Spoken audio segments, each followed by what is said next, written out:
15-20 minute से प्रारंभ करके 1 मिनट तक इस प्रक्रिया को करें।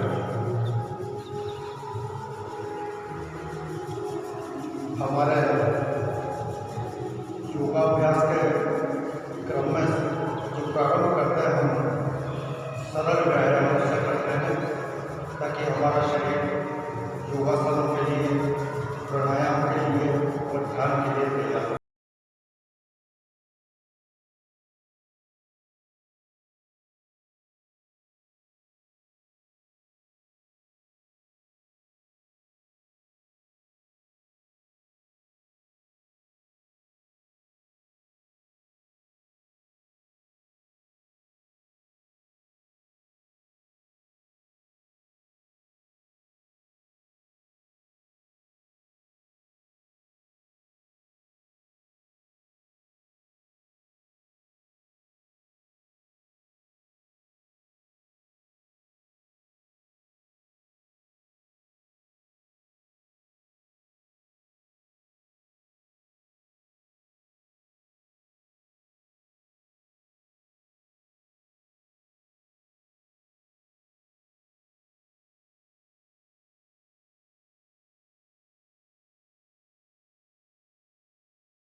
शरीर को पूरी गति से गतिशील रखना है।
कमल के पुष्प के समान हो जाती है।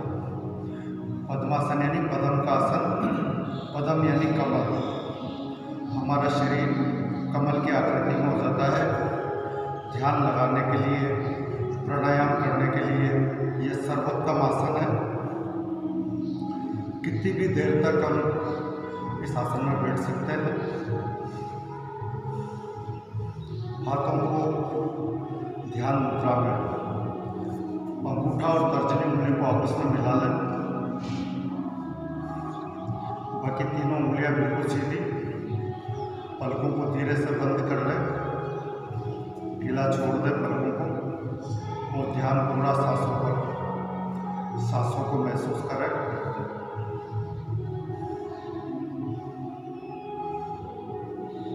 हर सांस में शांति,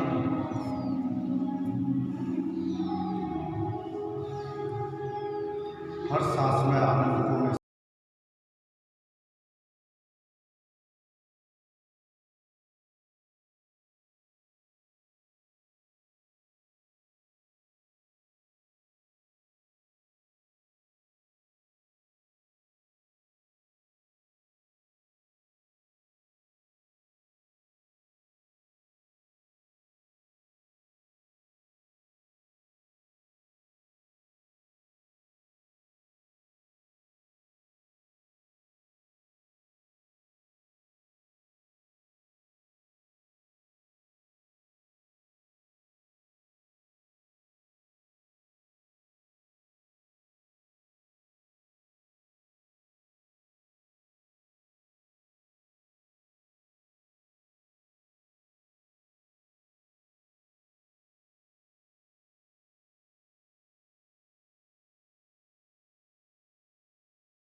पद्मासन से पैरों को खोलते हुए अब हम अगली योग मुद्रा करेंगे वज्रासन। वज्रासन में दोनों घुटनों को आपस में मिलाते हुए दाहिने पैर के अंगूठे को बाएं पैर के अंगूठे पर रखना है। एड़ियाँ खुली हुई रहेगी और एड़ियों के बीच में आराम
हाथों की उंगलियों को आपस में सटाते हुए हाथों को ऊपर करना है। पैर के पूरे हिस्से को ऊपर करना है, केवल पैर का अंगूठा और उंगलियां जमीन से टिकी रहे। एड़ियाँ जितनी ऊपर कर सकते हैं उतनी ऊपर करना है। आधे मिनट से 1 मिनट तक हम इस अवस्था में रहेंगे। सभी तरह के जॉइंट्स पेन के लिए ये रामबाण है। चाहे गर्दन का दर्द हो, कंधे का दर्द हो, कमर का दर्द हो, घुटनों का दर्द हो, सभी के लिए रामबाण है। शरीर के हर जोड़ में रक्त संचार इस दौरान तीव्र गति से होने लगता है। सरल आसन है।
पैरों के अंगों को पकड़ना है।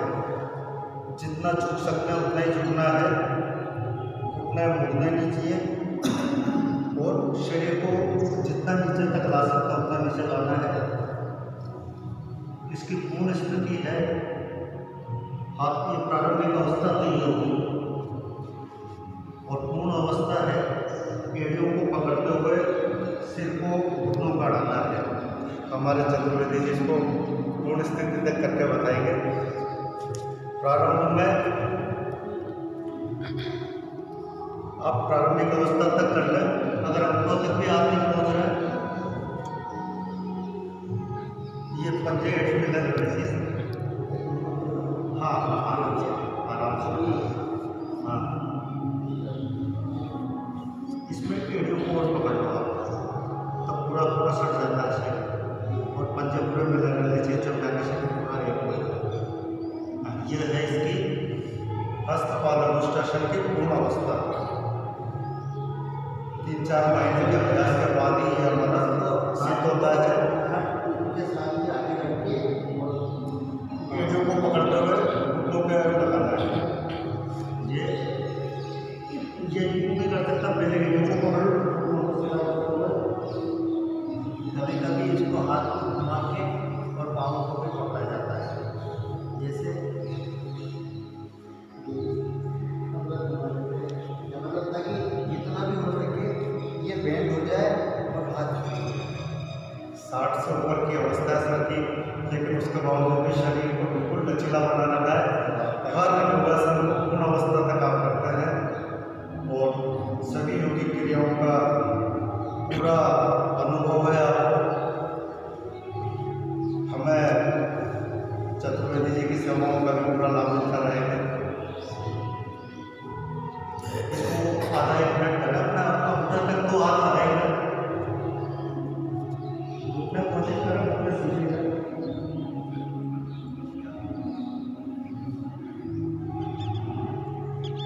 इसी में पूर्ण लाभ प्राप्त हो जाएगा इस आसन के। घुटनों के दर्द के लिए ये रामबाण है। जिनके भी घुटने के दर्द की समस्या है वो इस आसन का अभ्यास नियमित करें। घुटनों का दर्द जड़ से खत्म हो जाएगा इस आसन के अभ्यास से। इसमें पंजे बिल्कुल मिले रहने चाहिए, पूरा एड़ी भी और पैरों का घुटने भी। उसके बाद अंगूठों को टच करना है, घुटनों को सीधा रखना है, सिर्फ जितना नीचे हो सके ले जाना है।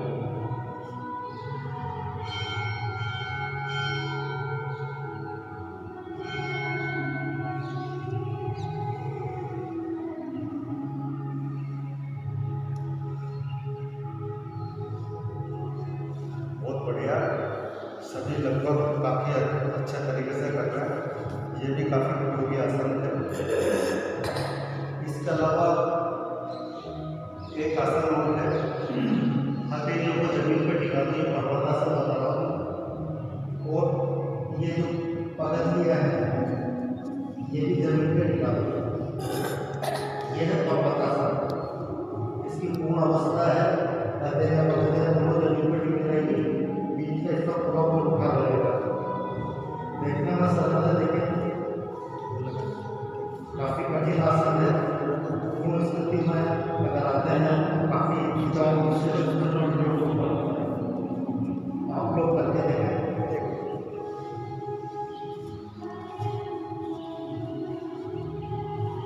एड़ियाँ पूरी दिखाता है, पंजाब को पतली और मेरे को खिंचा है।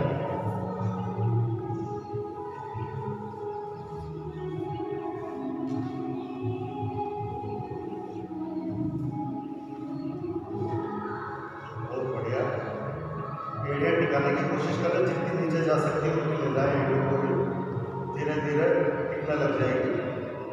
जो हस्तपाद और उष्टासन के लाभ और लाभ इसके भी हैं, घुटने के दर्द में पूरा लाभ होगा।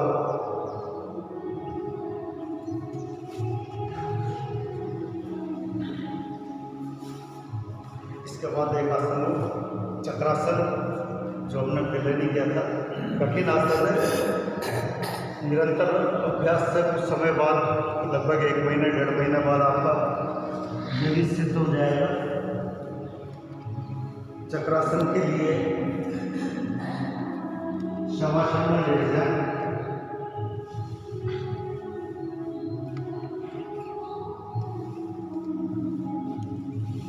इसके बाद घुटनों को मोड़ते हुए कूलों तक ले आए।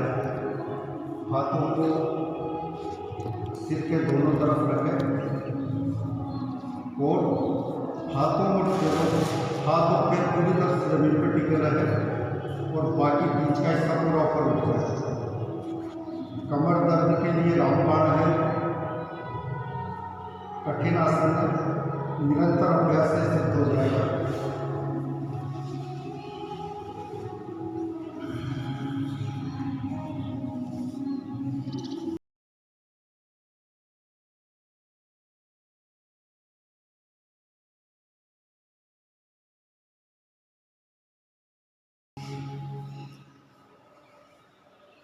जितना ऊपर उठा सकते हैं उतना उठा लें।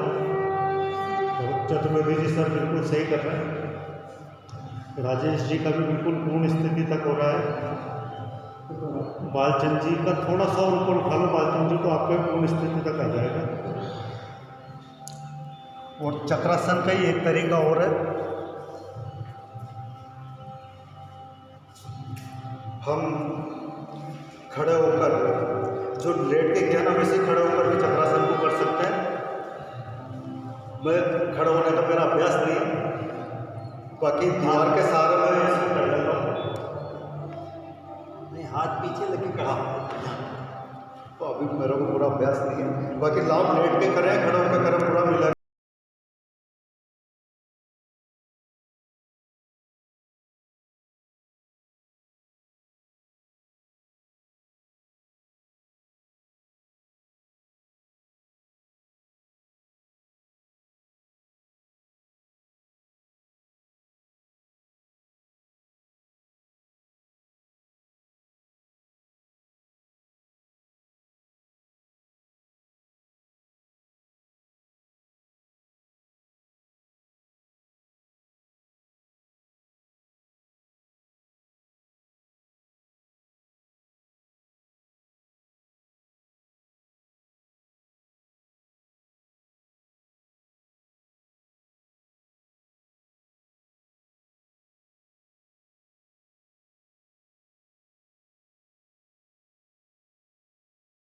Very good. ये चक्रासन के खड़ा होकर चांदी ललित जी इसी तरीके से करते हैं। एक हाथ को यहाँ रख के भी किया जा सकता है। इसमें क्या कमर में मोच आने का रहता है डर थोड़ा, पर खड़े होने का अभ्यास मेरा शुरू से ही रहा है। तो अभी कुछ दिन पहले करना शुरू किया हमने खड़े होकर।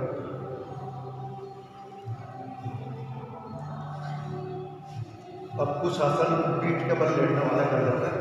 हमें जरूरी नहीं कि कठिन आसन ही करने हैं, सरल आसनों से भी पूरा लाभ मिलेगा। प्रारंभ में सरल आसनों से प्रारंभ करना है। सरल आसनों से भी हमारा पूरा शरीर गतिवान होगा, शरीर की पूरी ऊर्जा सक्रिय होगी। पीठ के बल लेट जाए, आधा मिनट से 1 मिनट तक शवासन करें। शवासन में शरीर को पूरा शिथिल कर दें, पूरा ढीला छोड़ दें। एक शव की भांति आप ये माने कि आपके शरीर में प्राण नहीं है, बिल्कुल शव की तरह कर अपने आप को निढाल कर दें, शिथिल कर दें। शवासन की अवस्था में पीठ के बल सीधे लेट जाए, पैर थोड़ा सा खुले हुए, हाथों को नाभि के ऊपर रख सकते हैं, हाथों को जमीन पे इस तरीके से आगे फैला के खुला रख सकते हैं, हाथों को इस तरीके से रख सकते हैं या हाथों को इस तरीके से रख सकते हैं। जैसे भी आपको सुख मिले, जैसे भी आपको शरीर को आराम मिले, उस तरीके से करता है। सामान्यतया हाथों को नाभि के ऊपर रखना।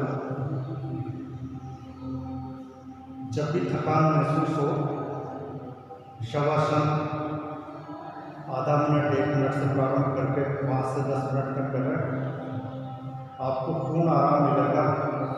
10 मिनट का शवासन आपको 2 घंटे की नींद के बराबर आराम देगा। कठिन योगासनों के अभ्यास के बाद शवासन अवश्य करें। साथ ही सरल आसनों के बाद भी जब थकान महसूस होने लगे तब शवासन अवश्य करें।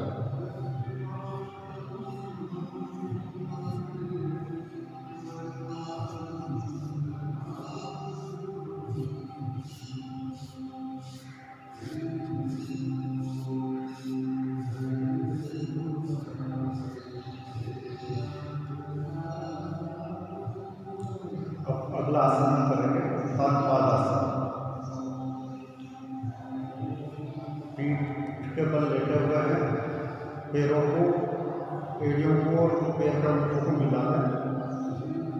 पीठ तक का हिस्सा जमीन से टिका रहेगा, घुटनों को मोड़े बिना 8 से 10 इंच तक पैरों को गोल करना। पेट रोगों के लिए उत्थान पाद रामबाण है। जितनी देर तक कर सकते उतनी देर तक करें। 5-10 सेकंड से प्रारंभ करके 1 मिनट तक। पैरों की ऊंचाई 8 से 10 इंच होनी चाहिए। सबसे ज़्यादा स्ट्रेस 8 से 10 इंच की पैर की ऊंचाई पर आएगा। सारा स्ट्रेस पेट के ऊपर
शरीर के कहीं भी तनाव हो, कहीं भी खिंचाव हो, लेकिन चेहरा बिल्कुल तनाव मुक्त होना चाहिए। चेहरे पे कोई खिंचाव नहीं होना चाहिए। चेहरा बिल्कुल सामान्य, सहज।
वज्रासन या मत्स्यासन भी कर सकते हैं, वो इस आसन को कर सकते हैं। सरल आसन है।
प्रारंभ में मुनि का अभ्यास करें।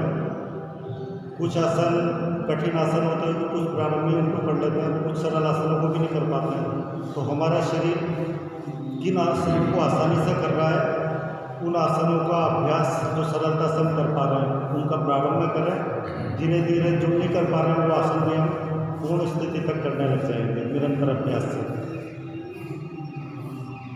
हाँ बेटा आ जाओ।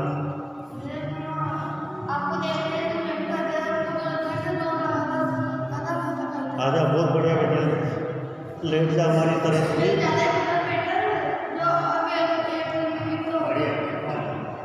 कौन आपका?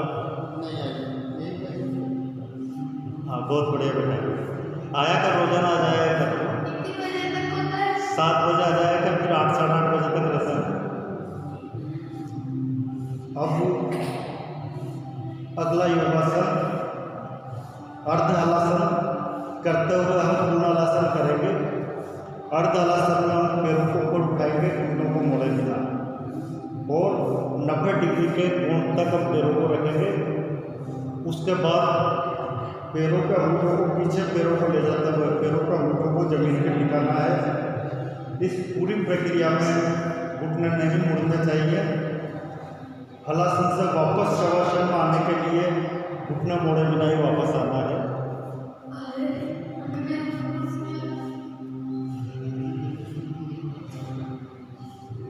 घुटने सीधे,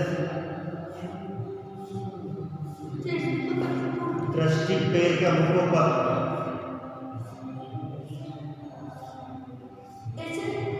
हाँ बहुत बढ़िया। थोड़ा वो कमर टिकाओ, थोड़ा नहीं कमर जमीन पे टिके नहीं चाहिए, केवल पैर उठने चाहिए। हाँ ये मेरे को देखो, आप वापस शवासन में आ जाओ। हलासन इसके बाद थोड़ा विश्राम करके करेंगे।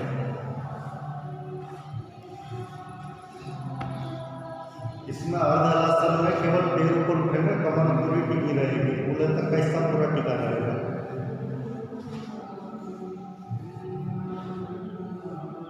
शवासन में विश्राम कर कुछ सेकंड कर लेते हैं, उसके बाद हलासन करेंगे।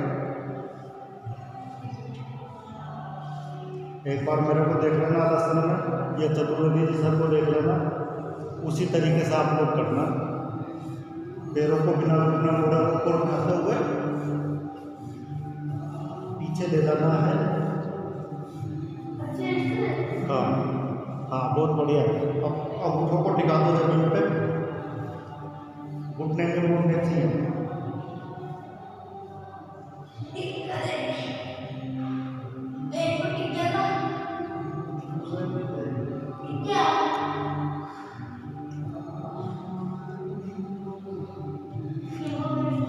वापस आ जाए बिना घुटने, जितना हो आराम से कर लें। हलासन कठिन आसन है, निरंतर अभ्यास से पूर्ण स्थिति तक होने लगेगा।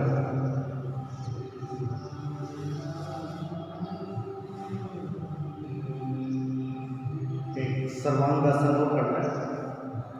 सर्वांगासन में कंधा और सिर टिके रहेंगे, बाकी पूरा हिस्सा सीधा ऊपर हो जाएगा।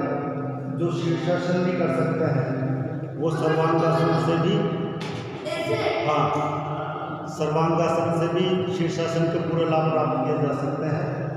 सर्वांगासन यानी संपूर्ण शरीर का व्यायाम। संपूर्ण शरीर में रक्त संचार तीव्र गति से होने लगता है सर्वांगासन के दौरान भी और शीर्षासन के दौरान भी। शीर्षासन और सर्वांगासन दोनों संपूर्ण शरीर के व्यायाम हैं।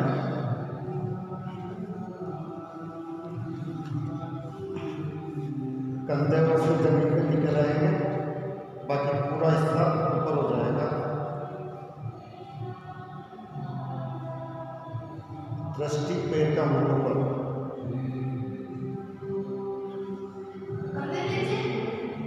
आप थक गए हो तो कर लो, थकान महसूस हो रही हो तो नीचे कर लो, है ना। वहीं तक करना है जहाँ तक आराम से कर सकते हैं। हाँ तो करते रहो, हाँ करते रहो, बहुत बढ़िया। आ जाओ शवासन, आ जाओ सभी। सिर को ऊपर उठाए बिना, घुटनों को मोड़े बिना सीधे करना है पैरों को।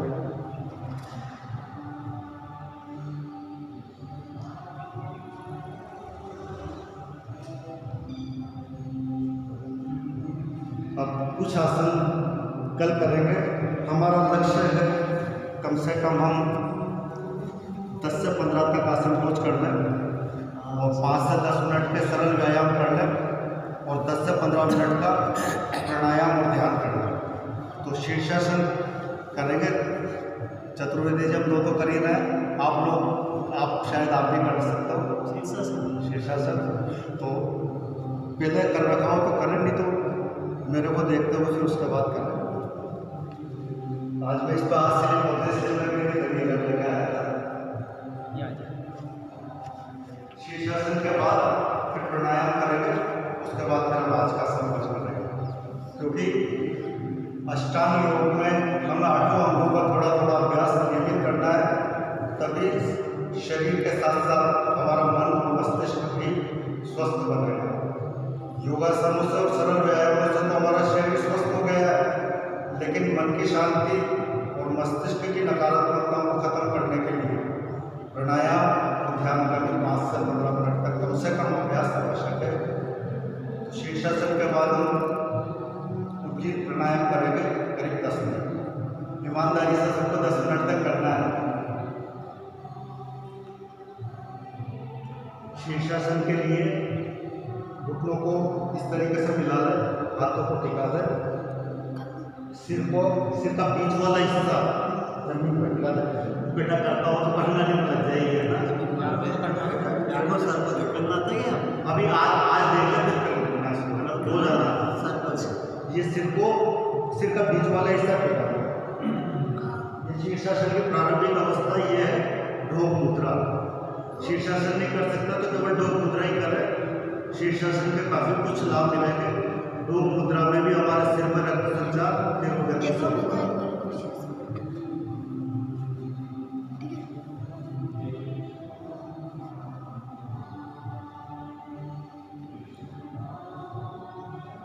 इस अवस्था में पैरों को ऊपर उठाते हुए दूसरे घुटनों को यहाँ से मोड़ करके रखना, उसके बाद पैरों को सीधा करना।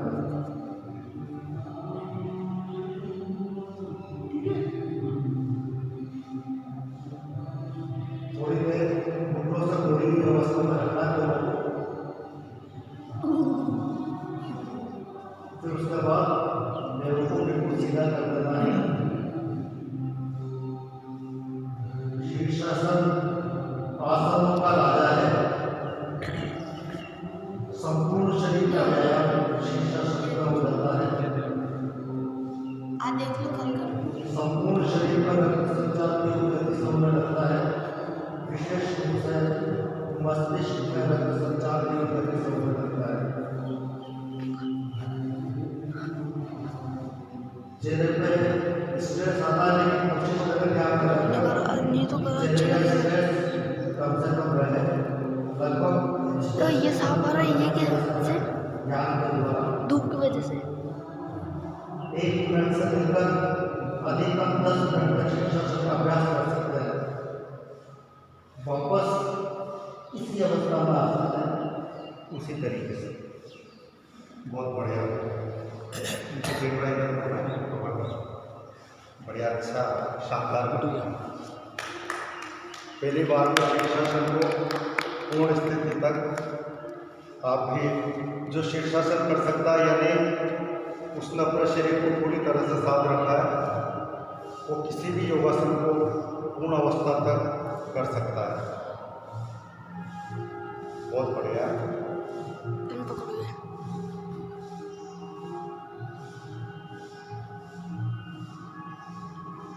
पहले करता था पर अब भूल गया।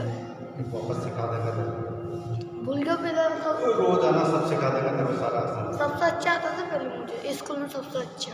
अच्छा, सर सिखाते थे, फिर उसके बाद भी स्कूल में क्या सब जगह सबसे अच्छा करेगा अगर हो जाएगा। बहुत अच्छे। अब हम प्राणायाम कर लेते हैं, भी प्राणायाम करेंगे। इसके लिए पद्मासन में बैठना है।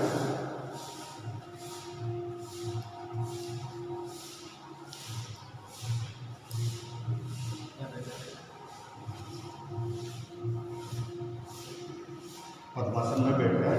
इसमें कितनी भी देर तक बैठ सकते हैं। हमें प्राणायाम के साथ साथ इस अवस्था में बैठेंगे तो ये कैसे करना है? इसको है ना, बायां पैर है ना, उल्टा पाँव, ये वाला? हाँ, ये उल्टा पाँव, इसकी एड़ी को यहाँ जंघा के कॉर्नर पर लगाना है ना। अब इसको उठाओ तो इसको इस जगह के कॉर्नर पर लगाना है। फ्रैक्चर हो रहा था, फ्रैक्चर हो रहा था सच्ची में। फ्रैक्चर हो रहा है उसको बताना, पट्टा कटाते हैं। हाथ हॉलीबॉल करना। अगर पैरों को जिस अंग में अगर कोई रोग है या कोई चोट है तो उस अंग के व्यायाम नहीं करने चाहिए। तो वैसे नॉर्मल बैठ जाओ, वैसे बैठ जाओ। अब पद्मासन में बैठने से ध्यान प्राणायाम करते हैं तो जल्दी हमारा ध्यान प्राणायाम सिद्ध हो जाता है। उद्गीत प्राणायाम के लिए हम ओम का दीर्घ उच्चारण करेंगे।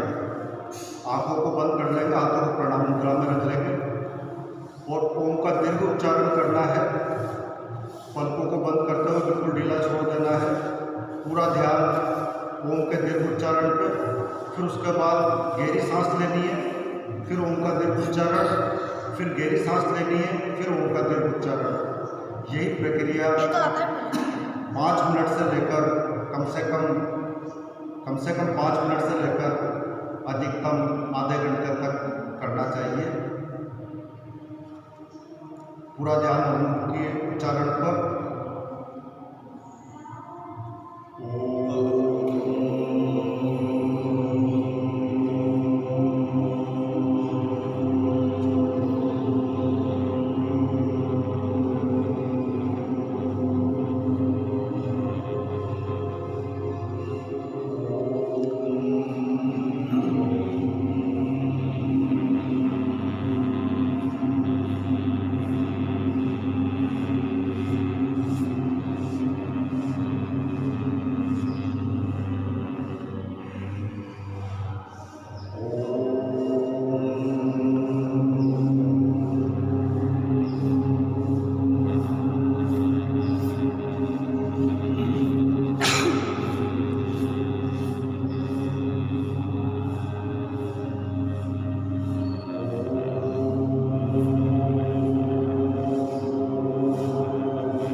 जो आप अपने संपूर्ण शरीर में महसूस करें।